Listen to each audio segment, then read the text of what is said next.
بسم الله الرحمن الرحيم. مناشدة لكل واحد عراقي شريف وعنده غيرة على عرضه وأرضه يسوي مشاركة لهذا المقطع.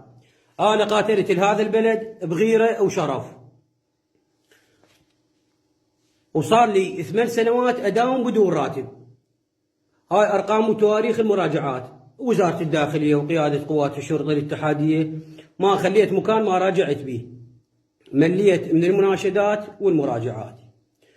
فرايد من عندكم اليوم توصلون صوتي لوزير الداخلية عبد الأمير الشمري المحترم. كل واحد عنده غيرة وشرف على عرضه وأرضه يوصل صوتي لوزير الداخلية عبد الأمير الشمري، لأن صار لي 8 سنوات أداوم بدون راتب، أمر إداري بالراتب ما عندي. وكل ما أروح لقيادة قوات الشرطة الاتحادية والوزارة الداخلية يقولون لي إلا أمر سيد الوزير يصدر لك أمر مباشرة بالراتب حتى يصرفون لك راتب. مشي عليكم الله ومحمد وعلي بن أبي طالب وهذا مصاب الحسين يوصلون صوتي الوزير الداخلية عبد الأمير الشمري المحترم، أني أحد منتسبي وزارة الداخلية قيادة قوات الشرطة الاتحادية اللواء الأول الآلي فوج الثالث المنتسب علاء سعدون شخيم مري.